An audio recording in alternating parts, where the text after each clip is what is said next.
In this video, I'll be opening with a brief summary of what you can expect to see in this video. And here it is. In this video, I will be discussing various wargaming and miniature topics. Welcome to 2D6 Friday. Bum bum bum bum bum bum indeed. And it's been quite a while since we've had one of these, hasn't it? Previously, it was actually the only socially acceptable way to start your weekend, by watching an episode of 2D6 Friday. Then it became 2D6 Saturday for a while, and that line didn't work so much anymore. It was kind of the only socially acceptable way to kind of split your weekend in half, if you will. So, it's been a while. What we're going to discuss? Various games, lots of new exciting things, and hopefully we're going to actually have some viewers. If there's one way guaranteed to alienate a viewer base from live shows, it's to completely break all rhythm and have no particular rhyme or reason to when the shows are going to appear. So when you've left it several months before you do another Friday show, there's always the concern that no one will actually turn up to watch it. But we've got 2 people in here already, and I'm hoping that'll pick up once it pops up on everyone's subscription feed and they race in here, because this is a once-in-a-lifetime opportunity. You don't want to miss it. We have got various juicy topics for you tonight, though. I'm going to look at some Kickstarters. I decided that whenever I back a Kickstarter, I'm going to show it to everybody and tell them exactly what I've backed it for, what my pledge entails, and also there's some other new juicy stuff that's come out that was brought to my attention in recent weeks. We've got new bolt-action Belgians, for example. We're also going to talk a little bit about Kings of War Vanguard and Warhammer 40,000 Kill Team, because they're the latest hotness at the moment. My Kings of War Vanguard book just arrived the other day. I know some people are currently still waiting for theirs from the Kickstarter, actually. So I've had a bit of a flick through it so far, and I haven't dived into much. I haven't played a game of it yet, but I am currently trying to arrange my first game of Vanguard. So we'll talk a bit about that in a minute. And in fact, I'll show you what I'm painting for Vanguard, actually, because the whiz on a Liz, as I like to call it, the goblin wizard who is riding on this big lizard, that's actually focused very well there, hasn't it? So you can see where I'm up to on the paintwork on that. I've gone for the kind of the orange and blue underbelly fade effect. Still quite a bit of work to do on this bad boy, though. And his actual name, I can tell you right now, because I've got the stat card right here. It is Cuzlo and Madfall. There you go. So not only that, though, because a lot of my Kings of War goblins, the vast majority of them are multi-based, because that's how Kings of War rolls, and now being told suddenly, hey, you can have them individually based for this new Vanguard hotness. So I've got a few of them being painted up here now, a few rubble, and a few spitters there. So hopefully that'll be enough, because I've got trolls that are individual, that were troll bruisers, so they can just be used as trolls in Vanguard. And I've got a few individual heroes, some that are mounted as well. So I'm hopeful with all that, that might be enough to at least get me started without having to make any more purchases right now. Let's see who we've got in the chat so far. I can see Bazooka J Rambo and Mickey Jenver in there. Who would have predicted those two would appear for a live show? And what else am I working on? Well, actually, I'm working on a giant crab. And it's kind of in pieces at the moment, but you get the general idea. It's actually an undead crab from Reaper. And originally I bought it to be an Iron Beast for my Kings of War undead halfling army. But unfortunately, it's a little bit too small for that. I was expecting it to be some vast monstrosity, and in fact, it's actually kind of a tiddler. So I'm thinking of using it now for my battle shrine, because that doesn't need to be quite so big, and I can put other things on the base with it as well. So that should be exciting. And no, Mickey, this is not really a secret show. If I'm going to announce it on social media, it's not that secret, really. Mickey Jennifer says, Rem has got crabs. Well, lots of us have crab miniatures. I've got quite a lot in my collection. I've got a small 40k army that's based around crabs. I'm going to assume you were talking about miniatures there, because it wouldn't be like you to delve into any other areas in your comments. And what else have we got? You can actually see behind me that I'm still, and when I say working on, it's a very loose term, working on these Gryph-hounds for my Stormcast Eternals, because they've kind of been in that state for quite a few weeks now, but they're just sitting there staring at me accusingly. So I will get to them at some point soon. Speaking of Age of Sigmar, I've got several games of Age of Sigmar happening tomorrow, so you should see quite a few juicy battle reports. I've got it all laid out on the table on the other side of the room there. I can see my entire army, and it's looking very tasty over there indeed. So I'm hoping, because Mr. Stew is coming down from Scotland to have some games, hoping to get 2 smallish games in, and then 1 larger game, which may be a scenario that is familiar to long-time viewers of the channel. But that's all I'm going to say for now, because I want it to be a little bit of a surprise. But it's going to be very, very exciting indeed. And other games I've got lined up, I'm trying to get in more games of Dreadball and Dead Zone and Kings of War, as always, Kings of War Vanguard, especially once I've got these painted as well. Once this guy's finished off, then he's going to be leading my forces into battle. One thing, I've been watching a few Vanguard battle reports as I stare at the rule book here, and it does seem good so far, shall we say. Haven't seen anything that has put me off so far.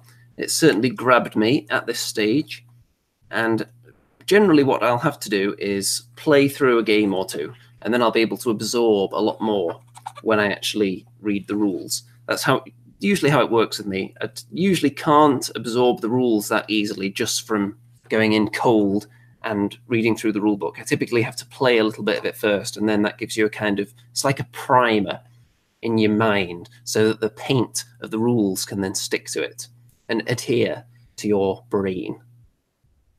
Hope you all stayed with me there. So that's probably what's going to happen there. So I'm not going to have too much to say about the actual Vanguard rules yet, because I need to wrap my brain around them first. They don't look that complicated though, so that's going to be a lot of fun. I think what we can look at, actually, something else that I've been working on lately. Just going to crack open the old screen share again here. So you can see that my undead halfling army is now at a very playable level, which you will have seen if you watched the battle report that was up recently, which I'm sure you did. Anyone who's in the chat surely should have watched that. So you can see I've got an Iron Beast there, which is a Malifaux Whiskey Golem. I've got my various undead halflings, and I'll put a link, because actually the chap who creates these undead skeletal halflings has got a Facebook page now, so I'm going to have to put a link to that in the description. He doesn't really have a website or online shop or anything, but you can message him on Facebook about purchasing them, because they are very, very tasty indeed. And you'll have seen some very high quality images of them if you are on my Facebook group, which is linked in the description. And I think you can find the link to them in there as well, actually. Or if you watched my last battle report, the pictures were of higher quality. And a bit of another angle there. They are very, very tasty, aren't they? And a lot of the work has gone into the basing. I've gone for quite a simple painting technique with them, which involves a lot of dry brushing. So you can see, for example, this unit here, the edges of all the dark armor have been picked out. That's just with basically a white dry brush over everything in the army, apart from the ghosts, oddly enough, which you would expect to have a bit of white dry brushing. In fact, no, they don't have any, but everything else does. Everything else is dry brushed in white before any shading is applied, so that you get these visible edges, and it helps on the skeleton as well.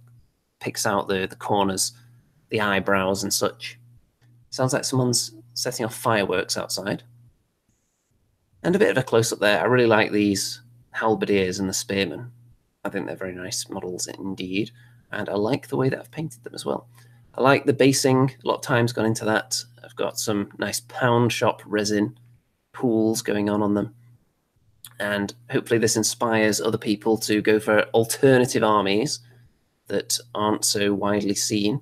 Some unusual miniatures, perhaps making an entire army out of them. That's all I aim for. I just want to be an inspiration to the masses. Okay, let's stop that screen share there before we move on to the next thing. And let's see if anyone's been saying anything interesting in the chat. How many people have we got watching now? We've got 7 at the moment. And considering this was only decided on short notice, I wasn't expecting that many viewers. Still Mickey and Bazooka having a chat in there. Very, very exciting, I'm sure. And with these live shows now, of course, after the fact, because a lot of people won't be seeing this live since it was announced at such short notice, but you'll be able to actually see the live chat afterwards. And my concern with that, because you know a lot of the live shows, they'll have actually the chat in actually the part of the video down the side. And I was never a big fan of that, because I'm always concerned that someone will take advantage and just start spamming all kinds of terrible nonsense in there, knowing that even if you delete it, it's now permanently etched onto the video, unless you go back and edit it. But with this way YouTube are doing it, when it's just saved as a separate chat window, then I can still go back and delete comments in there if need be, and it doesn't interfere with the actual video at all. So that's nice. A nice compromise, I think, because I think I would be too concerned having the actual chat on the screen like that. We've had far too many trolls on this channel over the years. I think my blocked user section is quite long on YouTube. It's quite a lengthy list indeed. Bazooka J Rambo says armpits with a question mark. Okay then. We are going to see some armpits actually at some point. Right. I'm going to look at some Kickstarters now that I've backed. If anyone has any questions, by the way, drop them in the comments. Any topics you'd like me to touch on. It's been a while since we've done one of these, so I'm sure there are a few pressing issues that people would like to get my expert industry take on. So, Kickstarters, first of all, here's one I've backed. I've backed it a total of £10, which is really pushing the boat out for me. This is Gorgasm Arena, which is from Thunderchild Miniatures. And this is the same people that brought you, if you've seen my Kings of War Goblin army, you'll have seen that one of my Troll Bruisers is Harambe the Bruiser. The creators of that model also behind the Wasteman range. So, I mean, look at these, very, very tasty indeed. And you'll see that guy there. That is Harambros, which is like a two-headed Harambe. So I have backed it because I want one of those to make into another Troll Bruiser. And I'm sure the actual full game is pretty tasty as well. You can see the juice factor on these miniatures is quite high, especially that one, which is positively oozing with toxic waste. A shark-headed one there. And there is lots more information if you just go to the Kickstarter page. When does this one end? It's not got that long left. 23 hours to go, so you better dive on this if you want in.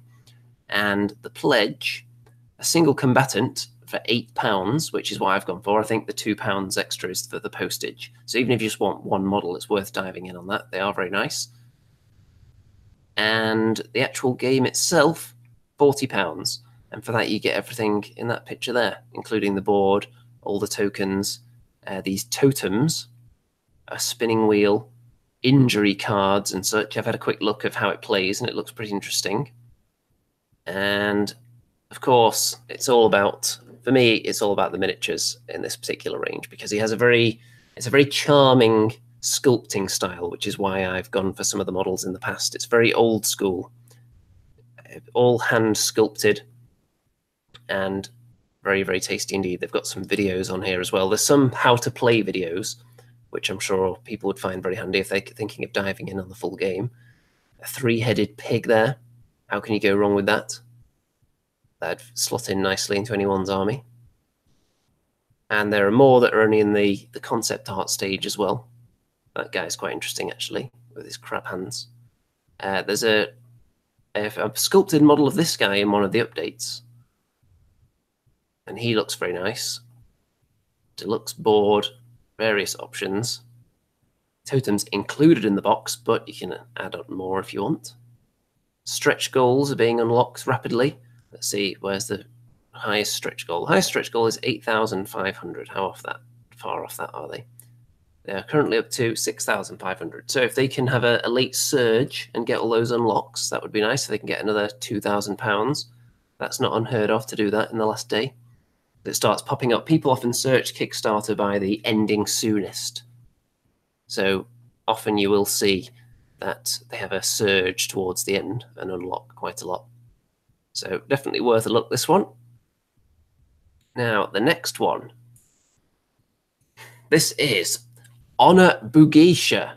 I have no idea if I'm pronouncing that correctly, because this is all the women of feudal Japan. Lots of kind of samurai-looking Japanese women. This is from Bad Squiddo Games, who of course have all the excellent, believable female miniatures.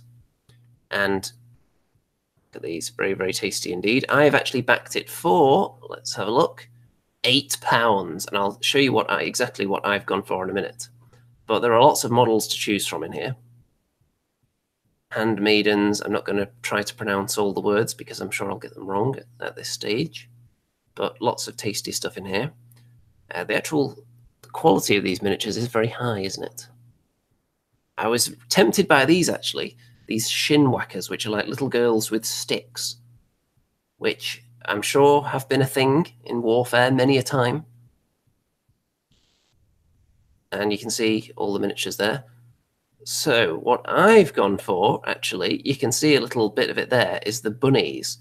And because the actual range itself is as nice as it is, I don't really play any games where it would be particularly useful to me. However, the bunnies, there is a full set of the bunnies, which you can see in one of the updates. There's only 2 of them here. I think you get a couple of them in the big giant pledges here. But for the full set of the bunnies, which is what I've gone for, I think there's about 6 of them. What I want to use them for is actually, I'm thinking a Kings of War Abyssal army. And I've already got some other adorable critters as well, some little animals. I'm thinking of making them kind of pink and friendly looking with lots of friendly little woodland creatures on their bases.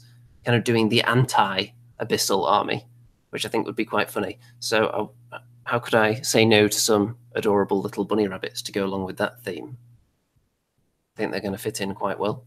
So, of course, this one worth a look as well. I've got links to both these Kickstarters in the description. This one ends in 45 hours. So you've got a teensy bit longer to wrap your eyeballs and your wallet around this one. This one's up to £11,252, way past the goal. And let's see if there's anything left to be unlocked on this one, actually. I think that might be everything. Unlock the dogs. I think that one's a cat, actually. Unlock badges, stickers. I may go in for a badge as well. If anyone's seen my orange backpack, they'll know that I've got quite a lot of miniature wargaming related badges on it. So there's always space for one more, especially if I'm on a packed train or something and one of them falls off because it brushes up against someone's coat and comes loose. So they do get lost occasionally, so I'll be looking for more.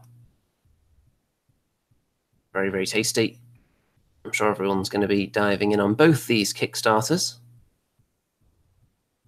And now, moving on. Next topic.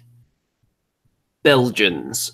Anyone who's seen my video content over the years is probably intimately familiar with my love for the Belgians in World War II, and the fact that I have played the Belgians in many a game of bolt action, and by many I mean maybe even up to 5 or 6 games over the years. And not for a while, though, but some attention has been placed, a bit of a spotlight has been focused over the Belgians recently. They've actually got some new releases. Can you actually believe it? Hello to Graham Rigg, by the way, in the chat. So it's filling up. We've got up to 10 viewers now at this stage. Mickey Jennifer says, buying an octopus gentleman with a mustache isn't even a decision. No, it's not. It's something everyone must do at least once in their lifetime. So, Belgians, what's new? Well, the news for me isn't as exciting as for others because I've already used a lot of Warlord's other ranges and just either converted them with Belgian heads or stuck scopes on the rifles to create snipers, or in some cases just completely used Belgian crew on different nations' weapons and such. But there is a lot of things here in the army list that have been filled in, and there are a couple that I haven't got. So there are some I'm going to be interested in definitely. Let's start off with the Belgian Army HQ, shall we? So for my Belgian HQ, I believe I've got Italians with Belgian heads.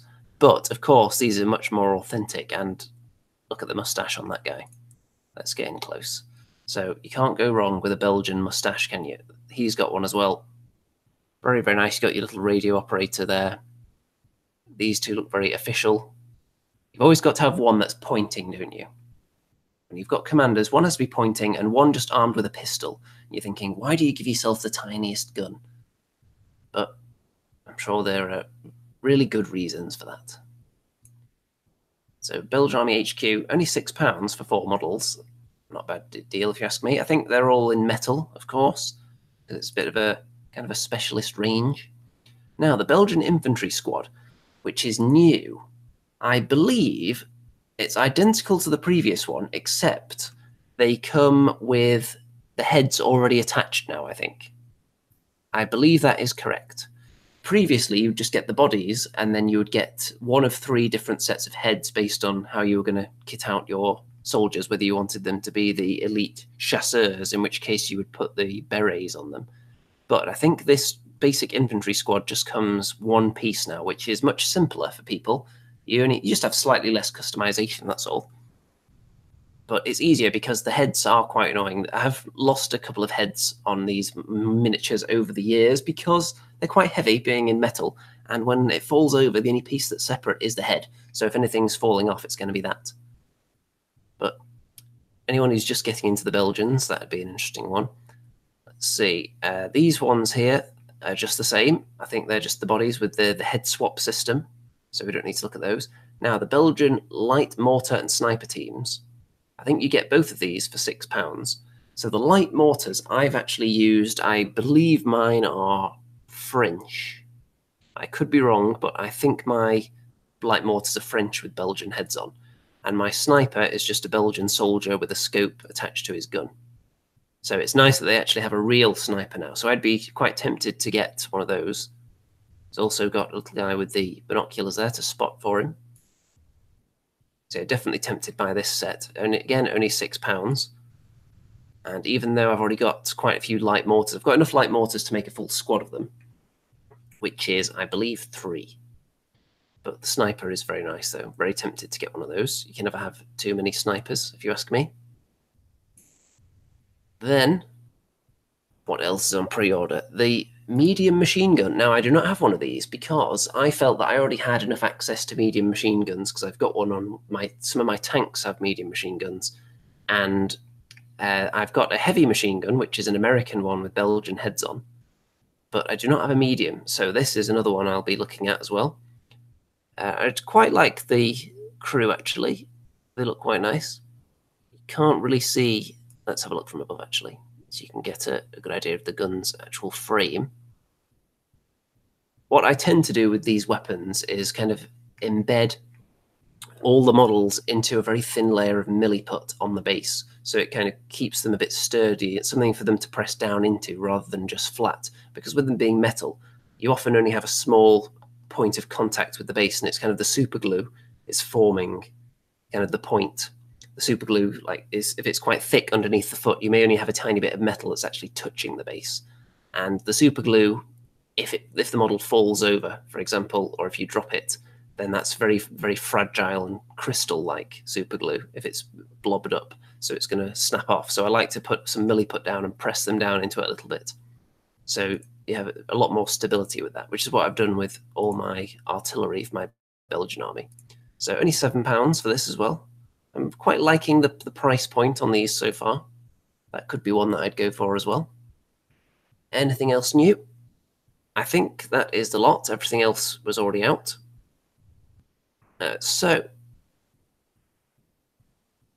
Dunkirk Defence Force, which the Belgians are part of by the looks of it. So I've already got one of these T-15s, which is a tiny little tank.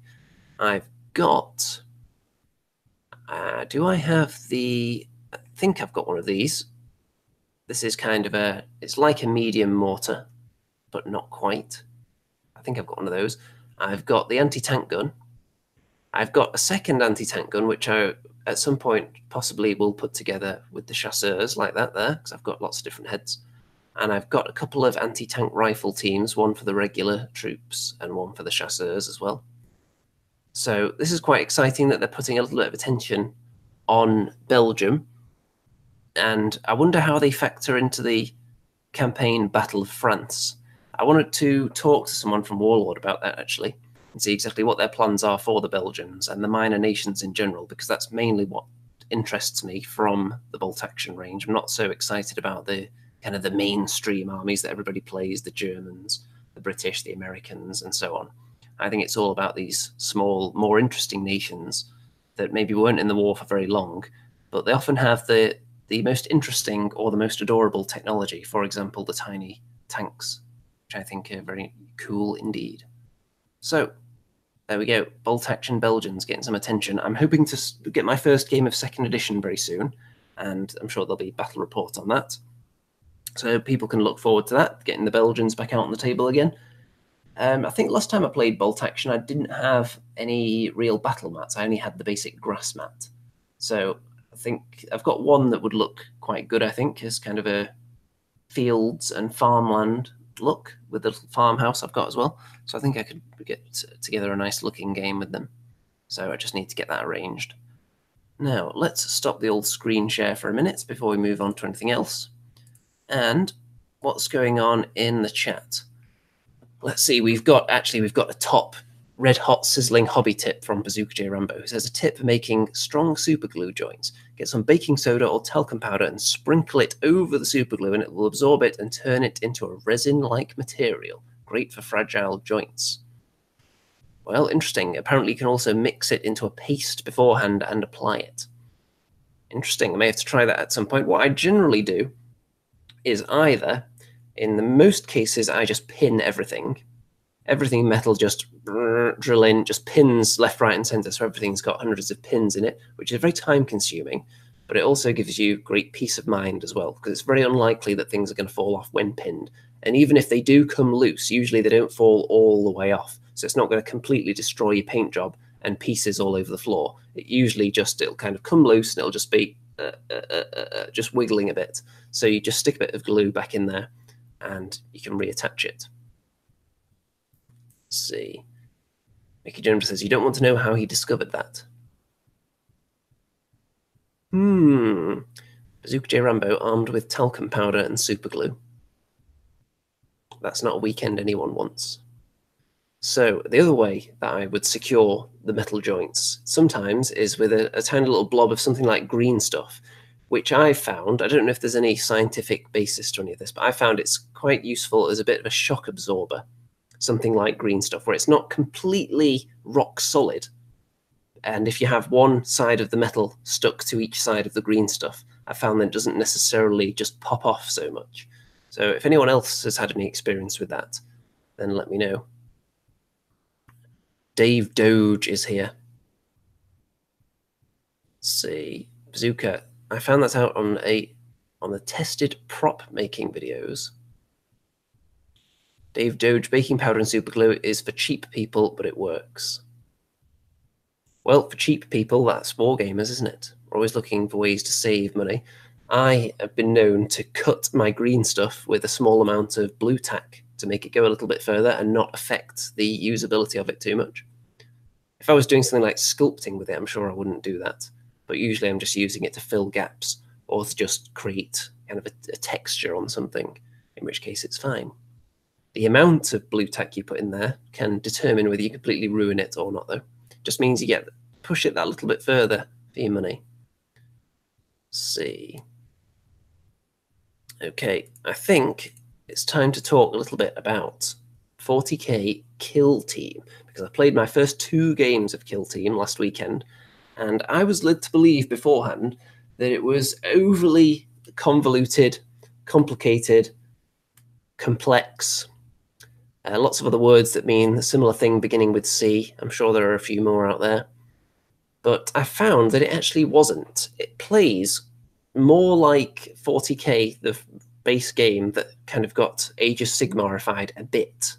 It plays more like that than I imagined. Of course, with it being a skirmish game, you have 1 or 2 differences, because what tends to happen when a large game scales down into skirmish, they have to make the models a bit more survivable. Otherwise, something like a Space Marine will just plip, plip, plip, plip, plip, just suddenly all the Imperial Guardsmen or the Chaos Cultists are just dead immediately. So they add kind of another layer of survivability in there, whether that's giving basic troops additional wounds or extra saves or having like an injury table. Things like that usually come in.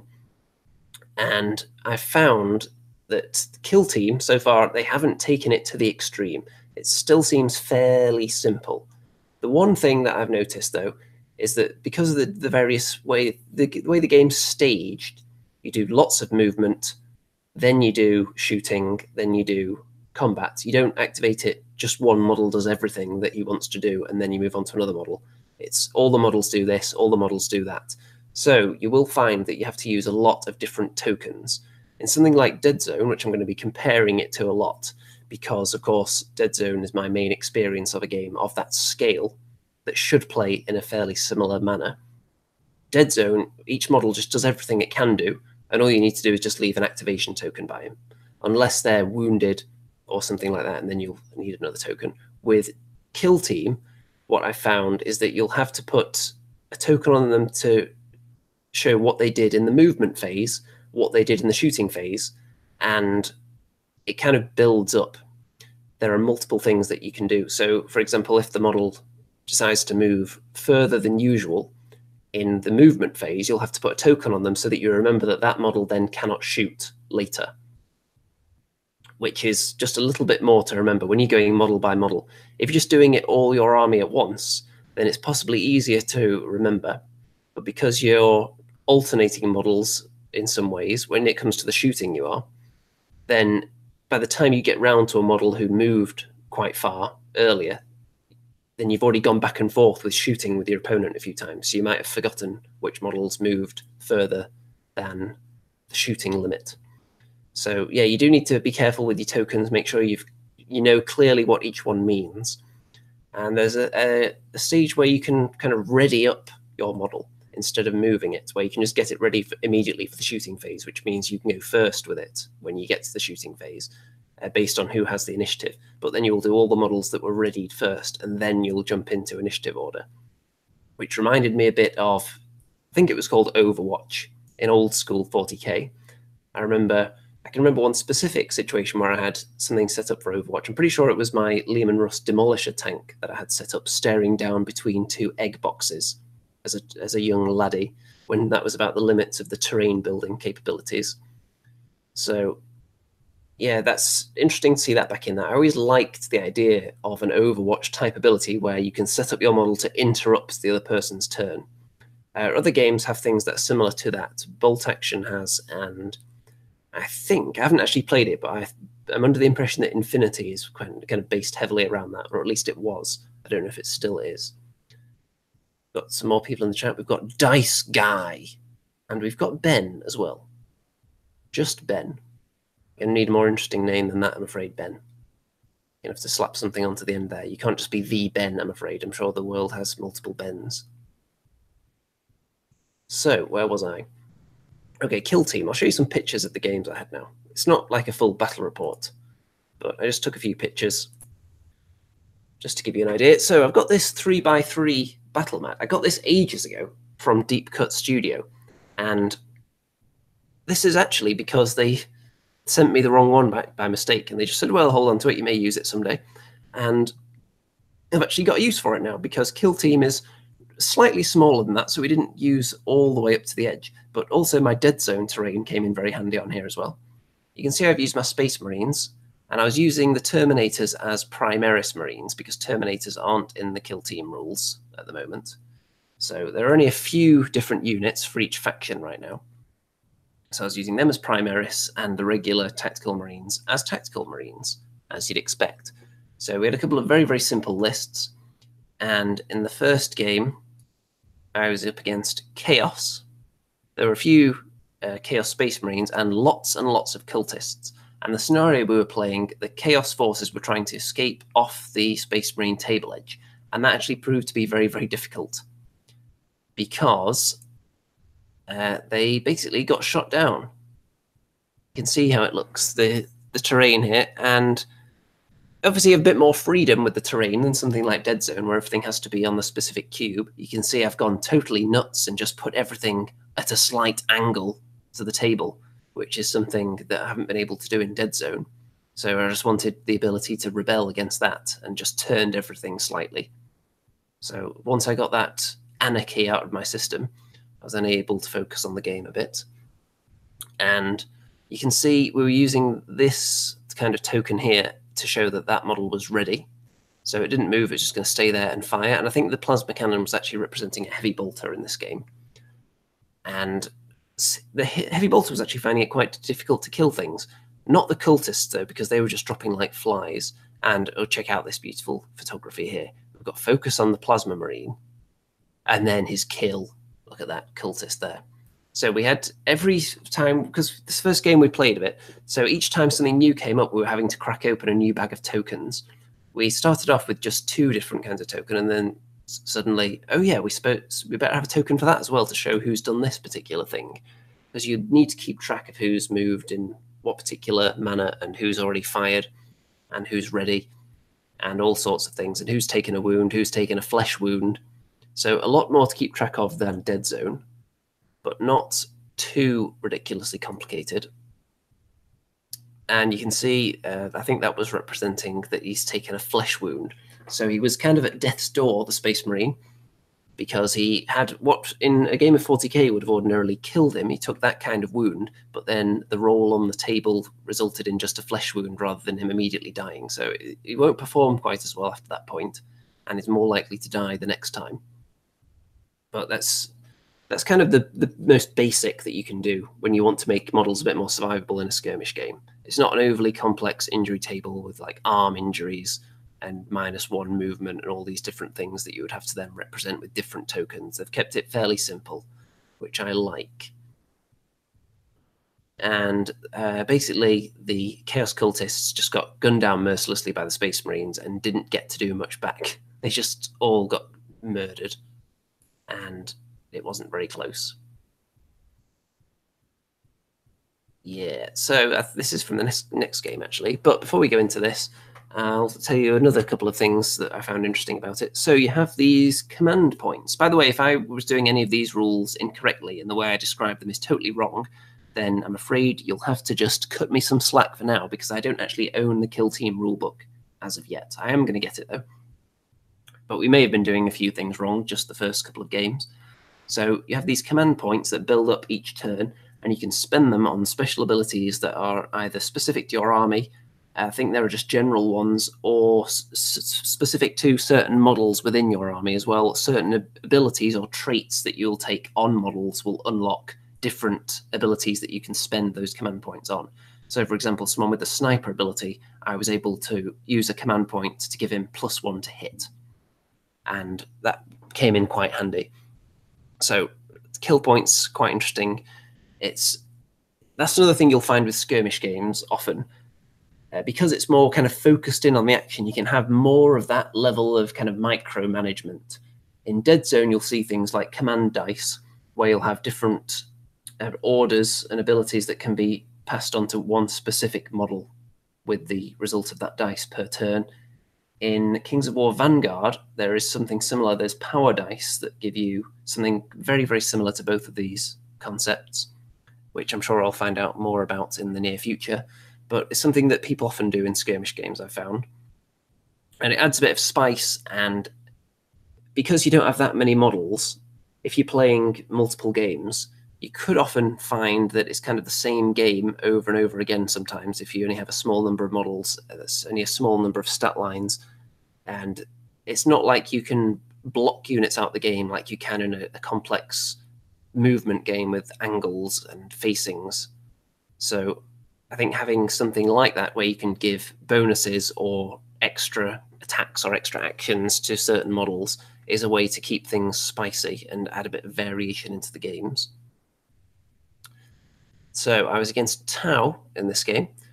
We were thinking of having another game with the Chaos Cultists, but after they got so whooped, shall we say, that it's probably a good idea to go straight for the Tau after this, which are a bit more shooty.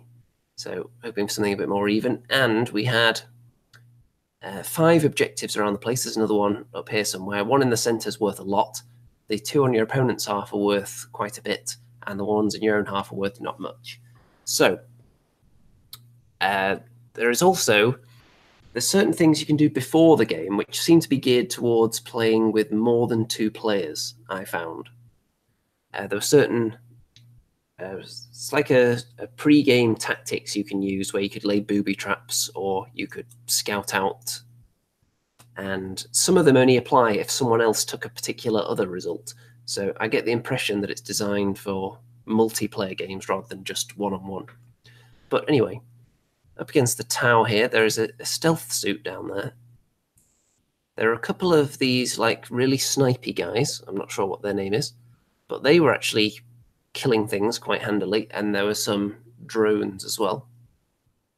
So I didn't take a lot of pictures of this game, but what ended up happening was I basically struck at the center. I was more happy to engage in close combat than the Tau were, which meant that the Tau left this central objective, which was worth a lot, abandoned for the whole game. So at the end of each turn, I was racking up quite a few points from having a Primaris Marine near to this.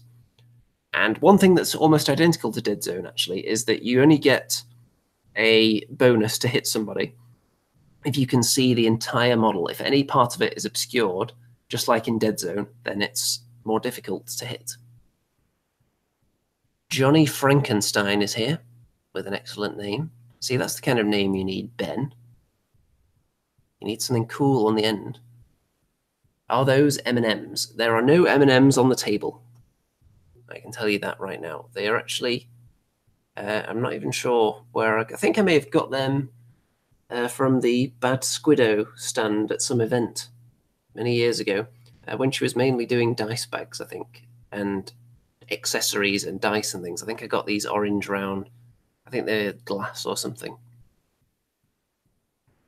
Anyway, so I was happy to initiate close combat as well with my Space Marines against the Tau, because everyone knows they don't like close combat. And that stopped quite a bit of shooting potency from them, which I was quite happy with, because I was then able to sit on objectives more freely.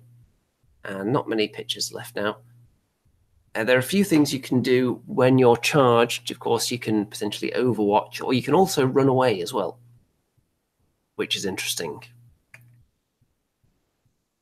Let's see. Now, this guy, he was the man of the match in this game. This Plasma Marine, every time he fired, he was just dropping people left and right, whilst he was sitting on an objective as well. And an enemy actually came in and charged him, and then kind of just died immediately. Like a fly flying at high speeds into a car, just splat. So he was the man of the match there. The regular tactical Marine with a plasma gun. He was the one that had the sniper trait as well. So he was, I think he was re-rolling ones to hit, and I was able to use command points to give him +1 to hit as well. So it's actually quite a tasty combo, that. So I found Kill Team overall quite intriguing, and the first game was a little bit slow because we didn't know the rules, but the second game actually flowed quite well. And I'm not going to say it's on the level of Dead Zone, because I don't think it is, but I think it's definitely playable, and it's definitely something that I would get into, because there are people that I know who very much enjoy the 40k lore and are only really interested in playing games that have an interesting backstory. For example, 40k, and they don't really care too much about other companies' products. So to play with those people, I'd be quite happy to play more Kill Team. And I've actually been browsing the options to see if I could get a specific Kill Team just in a box from the GW website. And some of them, there's an orc one where you get some really nice bits of terrain with it, but the actual orcs in it aren't very good. Let's see, Bazooka Jarambo is saying Dark Angels, the heretics. Well, that's a controversial topic, isn't it? Let's see. Dice Guy. Dead Zone is so fun, though. Yes, it is. And Kill Team is in no way, for me, a replacement for Dead Zone. Not at all. It certainly doesn't feel as three-dimensional as Dead Zone. It feels more like... The GW games often have a feel that they aren't that three-dimensional. It feels more like you didn't need to be on that building, really. You could have easily just been on the ground, and it would have had the same effect. Whereas Dead Zone, it's the height of the model can be very, very important, especially for the objectives. I didn't get that impression so much playing Kill Team. I'm sure you know what I mean. You've played skirmish games where it kind of feels like the terrain you can actually walk up. It's more like, it feels more like a hill, where essentially it's the same as being on flat ground. It doesn't make a huge amount of difference. So slightly less 3D than Dead Zone, I would say. But overall, it was a fun game. The second game in particular was fun, and it has inspired me to play more of it. Not at the expense of Dead Zone, but in addition to Dead Zone. So I'll show you what I've been looking at on the GW website here, because I've been pondering this Necron set here. You get a couple of bits of terrain, which I'm not that interested in, really, but the 5 models themselves, I'm sure, aren't worth this price tag. And I'm interested to learn more about all this stuff, though, all the cards, and whether they have maybe stats for the units on them, whether you actually need this stuff to play the game, whether it's really helpful. So anyone that's got one of these Kill Team starter sets, let me know whether these cards are actually worth the price, or whether you'd be better off just buying models and using the Kill Team rulebook instead of taking any of these cards. I mean, I quite like the Necron models that come in it. This is the set I'm most leaning towards at the moment, but I'm looking into whether it's worth buying this box, or whether I would perhaps go for just, for example, I think the Start Collecting Necrons set is only £5 more expensive than this set, and it comes with a zillion models. You just don't get the cards and the bits of terrain that I'm not that bothered about. So I'd be interested to hear what people have to say about that, whether these are good value or not. And when I was looking through the different forces that are available in Kill Team, I was looking at their dice as well, because that is going to make a big difference to which faction I go for. And I found the Necron dice to be very attractive, actually. Often, what gives me an issue with the dice is if the 1 and the 6 look very similar. And I assume that symbol there is the 1 and that's the 6. But they don't look the same. So once you figure out which one's which, then I think that would be quite nice. It's a good colour combo. You can actually tell what the numbers are on them, which is more than can be said for many of the GW dice. So very, very tempted to go for the Necrons here, because they do have good dice. And there are various other Kill Team sets available, though. Like I said, the Orc one, I didn't really like the Orc models in it. And what I was looking for really was a faction that I haven't played before, but I don't want to spend a huge amount of time painting or investing in to get a full army. So I thought, something like Necrons or Tyranids or Eldar, something along those lines. An army that I haven't really played, or haven't played in many, many years. I don't currently own any models. I'll only have to paint maybe 10 of them at most. And it'll just be a fun little project. And for the couple of times, maybe a few times a year that I'm going to use them, it would be just a fun thing to have, I think. So really tempted by this, but I want to hear what the community thinks before I dive in, though. Brendan Duffy is in the chat. Hello there. Let's see. Any other comments on the Kill Team stuff at the moment? Bazooka Rambo, silver and green, nice. Yep, I think these are better than the majority of the GW dice. I'm not sure what these ones are used for. There's probably a table somewhere that requires the use of these D10s, but I didn't see it because I didn't have that much of a look into the rulebook yet. But pretty cool. So potentially I could go for them. I don't think you'd need really a lot more dice than this, because when you're only firing with one model at a time, and you're not generally going to have a zillion dice. So you don't need a lot of dice for this game. So I think that would be a nice set to have. Often when I look at the GW sets of dice, I think that's all very well, but you've got 10 or 12 dice in there. And for one round of shooting from this unit, I'm going to need double that sometimes. So yeah, I'd rather just get a set of dice that has enough for the amount of dice you would want to roll. So quite liking the look of this, and I'd probably get it for a lower price than this from one of the other retailers as well if I was going to go headfirst into Kill Team. But hopefully the people will let me know what they think as well, because there are other factions available that I could potentially go for. So, we've got demon_lizard_from_outer_space in the chat. Hello all. Hello there. So we've got 19 viewers at the moment. So yeah, it's flying up. Demon Lizard apparently misses weekly Andy and Rem show. Yes, the world does miss that. But there was that long period of time when we weren't that interested in Age of Sigmar, unfortunately. It just wasn't grabbing us the way it had been in the past. So it seemed a bit disingenuous to continually put out content on a game that we weren't really playing regularly. And hopefully we'll do more shows soon, though, because I'm playing some games of Age of Sigmar tomorrow, as it happens. For anyone that didn't hear about that at the beginning, I've got them set up over on the other side of the room over there. I think I put some pictures on the Andy and Rem Show Facebook group, actually, of the table that I've got set up for the game number 1. And 3 games. One of them is going to be a very fascinating scenario that people who've watched all my battle reports will be familiar with. So you should be very, very excited. Let's just say it's one of the...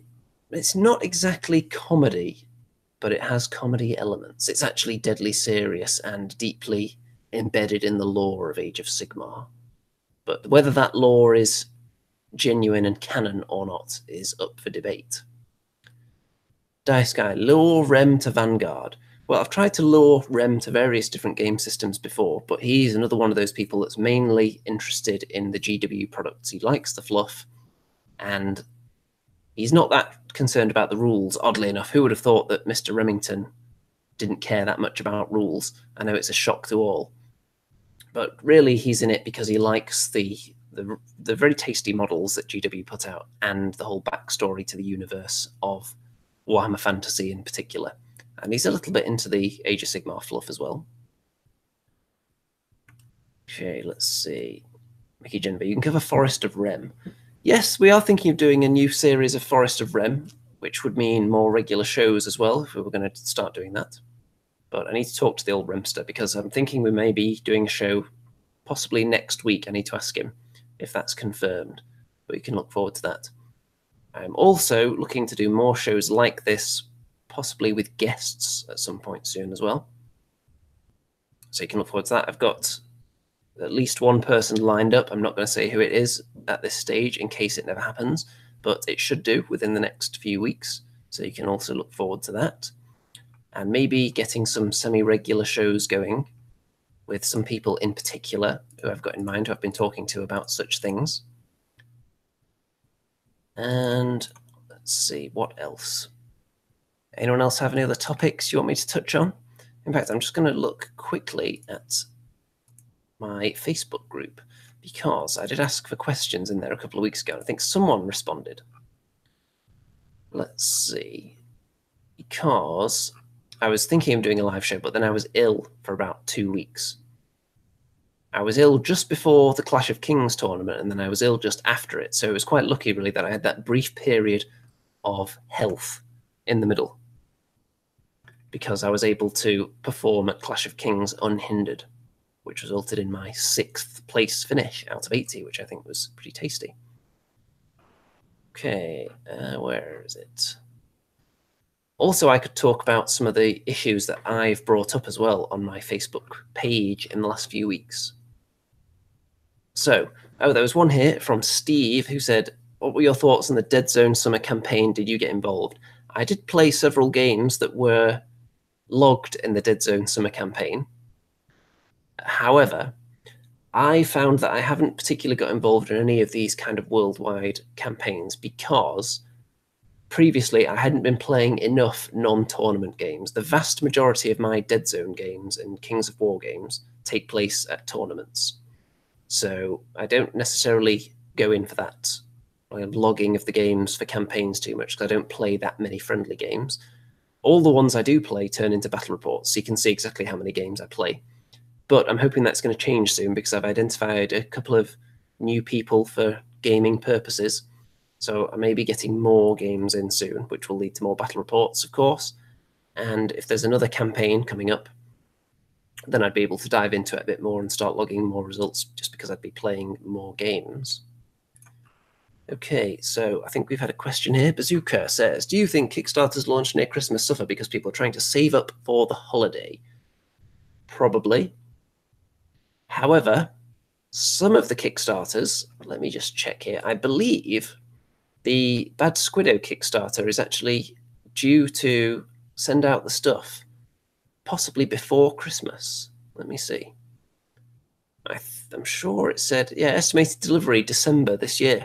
So, yeah, if it's delivering prior to Christmas, which is never guaranteed, of course, with Kickstarters, but if you can find one that's delivering earlier than Christmas, then they've got potential to be Christmas presents as well.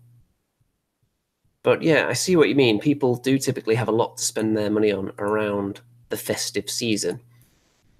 But also people are in kind of a money spending mode as well.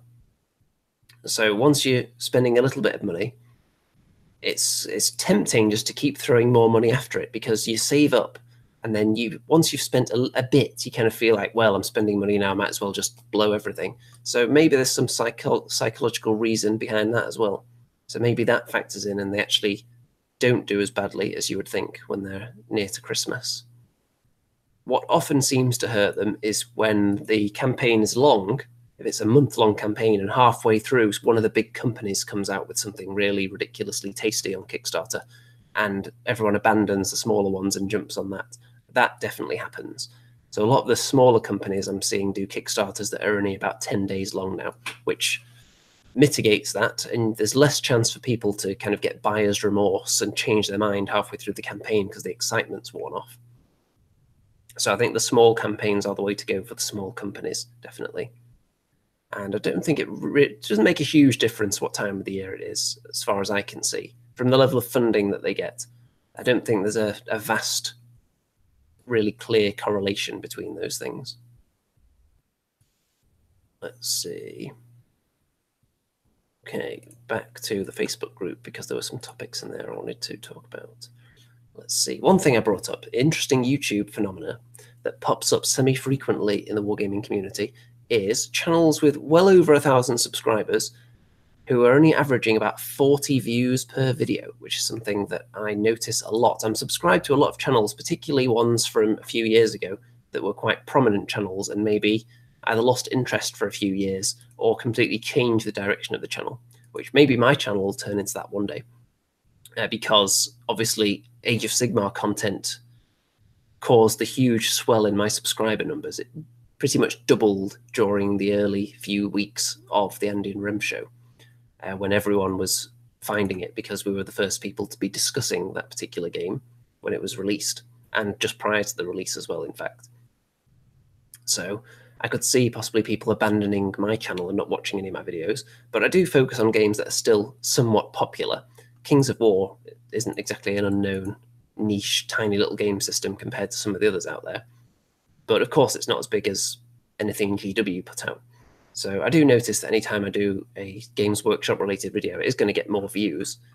But if that's not what I'm playing, that's not what I'm going to be making videos on. But there are some channels that sometimes stick with the same content they've been doing the whole time, but they never really achieve a lot of views. They just keep plugging away, putting out the same content. They build up all these subscribers, but they don't get any views. And I'm not even saying that their content's bad, because some of these people who fall into this category, I actually enjoy their videos. But I think there's definitely a case of the community being very friendly, which means that other YouTube people will just subscribe to everyone that also has a channel, whether they plan on watching their videos or not, and then they just don't watch any of the videos from that particular person. They had no interest in doing so. They just subscribe just because they're nice, and the community is nice, and everyone supports each other by subscribing without actually supporting each other at all, because they don't really care. They're not actually watching each other's videos. They're just kind of inflating the subscriber numbers falsely by being friendly, as it were. So I think that's definitely the case for quite a few of the channels. A few people had things to say about this as well. This was quite a popular topic when I posted this on my Facebook group. Some people just subscribe to everything and end up being subscribed to so much that they have to prioritize what they're going to watch. People only have limited time. People suggest that it's because the content changes over time and they don't do what originally appealed to people anymore. Another thing as well, if there's a channel that never focused on something popular and then do one video on it that goes wild and gets thousands of views, and people subscribe from that thinking, hey, I'm going to see more of this all the time, and then the next week it's back to something totally unrelated, then that can be a reason for it as well. So they might stay subscribed because often people just do. Maybe they're too lazy, or it's not that annoying if you only put out a video once every few weeks. Maybe it's more hassle than it's worth to click unsubscribe if you're not filling up the feed. The only time I unsubscribe from channels really is if they are constantly spamming new videos over and over and it's topics I don't care about. So, because it blocks me from seeing other people's stuff on my subscription page. Let's see. People talking about the the interesting nice vid bro or cool vid dude comments that people get on their videos. I've talked about that before, where people may not necessarily watch videos at all. They just click on it and then just put in the comments, nice vid dude, which is quite common, actually. I don't get too much of that on my channel anymore, but I definitely see a lot of it. Sometimes I'm sure those people actually are watching the videos, but you wouldn't know because they just blend in with the people that don't and are just doing it to kind of be supportive. But it ends up having kind of the opposite effect, because it's quite demotivating if you put a lot of time into a video and people comment with something really generic that they could have done without watching it at all. When I leave a comment, I try and leave something that's really specific to somewhere in the middle of the video, so just so the person knows that I've actually watched it, because I find that that's quite reassuring. See, or if you're actually interested in the topic they were talking about, then referencing something really specific with a point or a counterpoint is an interesting thing to do as well, because you can actually spark a discussion with the video rather than just people saying that your video is cool. Mickey Jennifer says, you get awful vid dude. Well, I've had quite a few of those over the years as well. People are not always the most friendly against people that they're not necessarily aligned with, either in their wargaming tastes or politically or what have you. Let's see. Anything else on this that I wanted to touch on? Let's see in the comments now. So, Bazooka Jerumbo, I tend to run out of superlatives and end up saying nice work. Yeah, if it's an army that's been painted, perhaps, and it's just a showcase video, putting something like that, there's not often much more you can say, really, other than asking specific questions about their techniques. But if you're already a really good painter and you're not that interested in finding out how they painted it, then yeah, what else can you say, really? Let's see. Okay, another thing that I brought up recently, I was talking about how I started off, really, I was kind of a YouTuber before I was a wargamer, definitely, because I had other YouTube channels prior to this one. I was making other videos that were definitely a lot sillier than the videos on this channel on other topics. But I've described myself on the Facebook page here as a YouTuber who was focused on wargaming, and then I became a wargamer who happens to make YouTube videos. You'll notice that at some point last year, I didn't make any videos for quite a few months, really. And when I jumped back into the video saddle, back onto the video horse, as it were, and rode towards... No, okay, we can stop with that. But when I started making videos again, all I was doing mainly is just doing battle reports of the games that I've been playing. And that's because I've become much more of an actual war gamer over the last couple of years. Started playing games more tactically, becoming more interested in the tactical side of it and wanting to share that knowledge and pass on those tips and give people insight into why I'm making certain moves. The format of the battle reports has changed, not just to cut down on editing time, but also to reflect that change in attitude. I'm not that interested in, especially for something like Kings of War, I'm not interested at all in just telling a story with a game of Kings of War. I'm interested in the tactics behind it. I see it more like a game of chess than I do a novel. It's slightly different for Age of Sigmar because I am more fascinated by just telling a funny story and being creative with that. But lots of my videos now, you just see kind of tactical, analytical breakdowns of what I've been doing during the game and why I made certain particular moves. Let's see here. Got quite a few comments, which I'll get to in a minute. But anyway, so on the channel, you'll notice I don't really do kind of product reviews anymore. I've done a lot of those in the past. But nowadays, I get offered quite a lot of miniatures to review or to use, but I generally have to turn down a lot because I just don't have a use for them. Some that I've accepted because I know I'll be able to use them. For example, my Skeleton Halfling army, the first batch of that was sent to me for review purposes because he wanted to promote the Kickstarter. And I was quite happy to accept those because I thought, you know what, I can actually make an army out of those. That sounds cool, making an undead halfling army. So, okay, I'll take it because I feel like I can actually do the products justice and use them and give you the decent amount of exposure. I wouldn't just be taking them to kind of hoard products and never really do anything with them, because I've got enough stuff to be working on as it is, so it has to be something that really grabs me that I'm going to use. So I accepted those, and then the second batch, actually, I made a substantial order and actually purchased quite a lot. And then he also threw in another unit for one of his more recent Kickstarters with that as well, so I could promote those as well. But I did actually place a substantial order with him. So, and that has actually generated interest in those products as well. Whether that's translated to sales, I would have to ask him, but it's definitely generated interest. People have asked me for the link. So I would assume that people are going there with the intention of buying some of those skeletal halflings. There are things that I would probably always accept. If it's things like battle mats, I'll often approach companies because I know I can actually give them the exposure in battle reports by having their mat just in the middle of the screen for the entire video. So, and then have a link in the description. So I think that's something where I can actually provide value for being sent a battle mat. But generally, I'm not looking to review miniatures anymore, which is something I used to do. I used to do a lot of wargaming comedy-based videos as well. You may remember back in the old days, we're talking like 5 or 6 years ago now. That was what the channel was built around. It was like wargaming sketch comedy almost, which is what I thought the community was lacking at that point. It's probably still lacking that, but whether there's any demand for it is another matter, because obviously it didn't take off that well. It didn't get a huge amount of likes or views, and a lot of people misunderstood the humor as well, and maybe took it a bit too seriously. But you never know, maybe you'll see more of that in the future. The more recent ones I've done kind of cheesy advertising videos for products. If you look up, what was it? It was Litco Tokens and ModCube.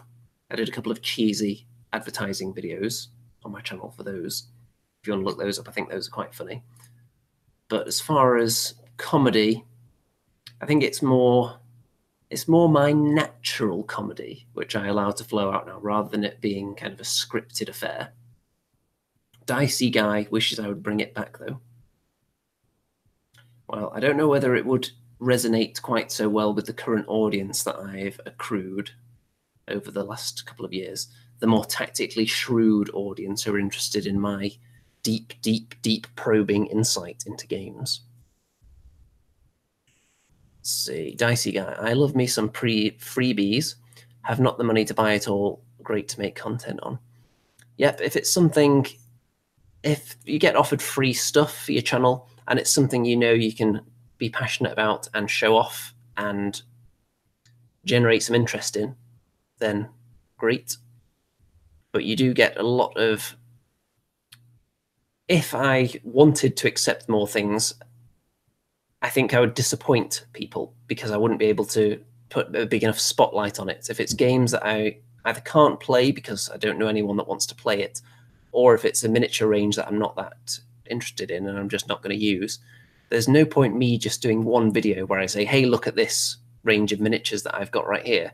It might only get 250 views and it might not generate any real interest or sales for the product. But if it's something I'm using regularly in battle reports and taking to tournaments and that kind of thing, then definitely it's worthy of their time to send those things to me. Some companies greatly overestimate the value of promoting their stuff on YouTube channels. Others greatly underestimate the value. So it's a tricky one. It's a very interesting topic, though. I've talked to people involved who have sponsored channels before or sponsored shows on my channel, for example, and some of them have found that it doesn't really do anything for them if it's a product that doesn't really match up with the content that it's going on. So yeah, it's an interesting topic, but I think that could have a full video on its own at some point. The old video sponsorship, that's kind of another level. Because obviously if you're being sent free stuff, you lose a level of impartiality. If you're being sponsored, then it's kind of the next notch up in lack of impartiality, isn't it? Okay, let's see. Any other topics I wanted to talk about? I think we had some interesting comments here. Dave Dode wants to know if I'm an airbrush maestro or do I only use it for priming? Okay, mainly I only use the airbrush to base coat miniatures. Like, for example, you can see on these goblins here, just sprayed them with the airbrush in orange, and that's that.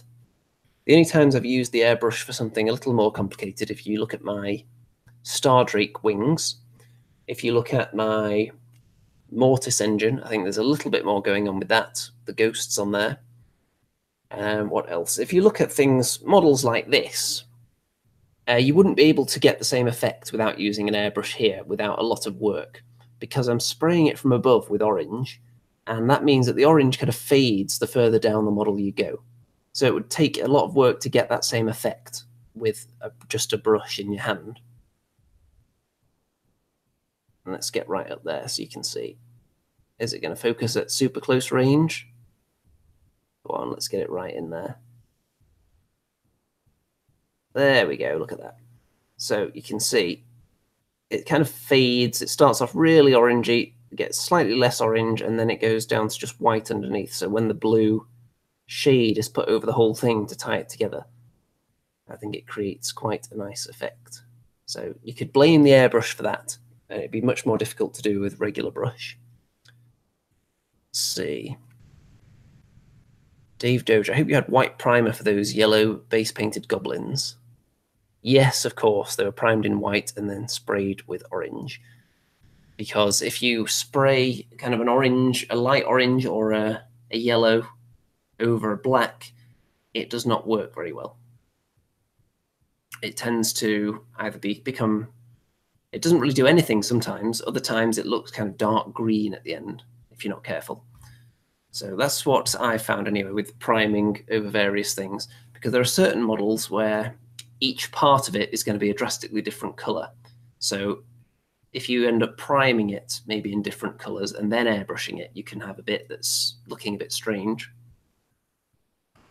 So some people like to prime everything in gray, which is kind of the healthy middle ground. Yes, Dave Doge, definitely. Yellow on black base coat sometimes goes browny green. It's definitely something that can happen. Okay, just scrolling up because I think there were another couple of comments. Anyone else has any questions? Because we're going to be wrapping this one up soon. We've been going for over an hour now. Let's see what we've got here. I need to get one of those counters on the screen, don't I, that says last person to donate to the channel was, and then the person's name, because then people just go and throw money at you just so they can get their name on the screen. I'll have to get that set up at some point. It works. Let's see. Okay, I think that was the extent of the questions at this point. So if no one else drops in a question ASAP, we're going to start wrapping this one up right about now, I think. So glancing around the room, seeing if there's anything else I want to discuss. Actually, I suppose I've also got, for Kings of War Vanguard, I've got some of these abyssals as well, which I'm going to be working on once I've finished my goblins. Nice gargoyle-y type thing there. And we've also got a knight.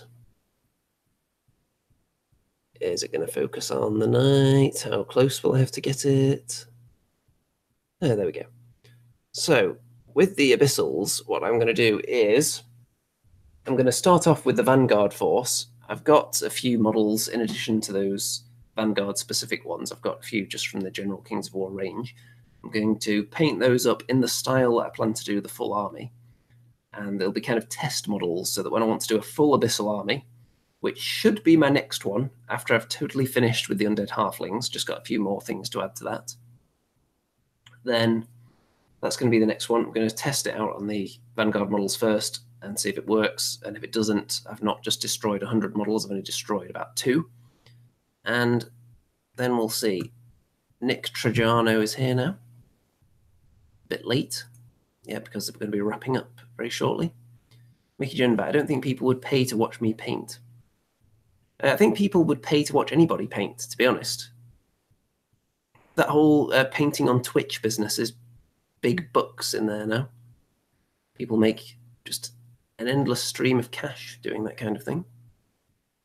Johnny Frankenstein, what's the next step for undead halflings? Well, what's being added next, I'm doing my battle shrine. I've got a couple of skeleton mounts on the table here that I'm going to be making some more characters with, mounted characters, to give me some more options for my individuals.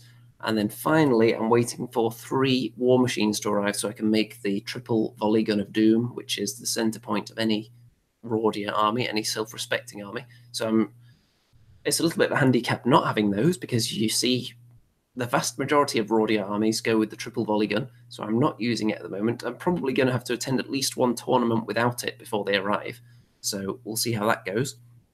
Maybe it'll just earn me endless, untold respect in the community for not taking them. Little do people know it's just because they haven't arrived yet, not because I'm being kind. Let's see. Okay, anything else? Well, I suppose I could show you the War Machine crew that are going to go on the War Machines when they arrive, because I've got the crew right here. Let's have a look at this guy. Skeleton Halfling with some boulders. There you go. And let's find another interesting one. There is one. Oh, here we go. There's one with a gigantic hammer. There you go. So I've got quite a few of those waiting just to be put onto the bases with the War Machines when they arrive. And that'll take me well beyond 2,000 points, and that should be enough to be getting on with. At some point, I may add more units. I know a lot of people like to run way more honor guard than I've actually got. I've only got 1 horde's worth. Some people take more than that. So we shall see exactly where the army ends up. But it's going to be a fun adventure either way. And I think it's time to wrap this one up then. Okay, I'm going to fire up this old screen share again, so you can see this beautifully photoshopped logo that I made for tonight's episode with, look at that, I'm getting with the times, me smiling with my thumbs up. Well, it's kind of a smile. There's a hint of smiling going on there. But I do look overjoyed with my thumbs up, very enthusiastic, and that's what you've got to do when you're a YouTuber. You have to look happy, you have to put your thumbs up, you have to look enthusiastic, and it makes people click on your video. It's a well-known fact. It's just science, I'm afraid, folks. You can't argue with it. So, lots of exciting topics were discussed tonight. Lots of things I'm going to be diving into. Kill Team, back into bolt action, Kings of War Vanguard, the Kickstarters that we looked at. Very exciting. And there's going to be a lot more video content coming up. Lots of battle reports. Lots of, I suppose, when the first few games of Kings of War Vanguard are in the book, as it were, then I'll actually have a look at the book and maybe do kind of a video review on that and the other contents of the Kickstarter that I got. But I want to get a couple of games under my belt first before I'm talking about it too much. And Kill Team, I want people's advice after the show in the permanent comment section. I want to know which particular models you think would be good for a Necron Kill Team, perhaps whether you think the starter set for the Kill Team is a good value product, whether the cards in there are useful or not. I would very much like to know, because I'm sure there are a few 40k fanatics out there in the audience.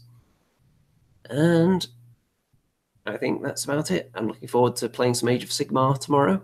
You can look forward to seeing the battle reports for those games. We might be able to get 3 games in, if we're lucky. We shall see. Only time will tell. And I hope you like this video, of course.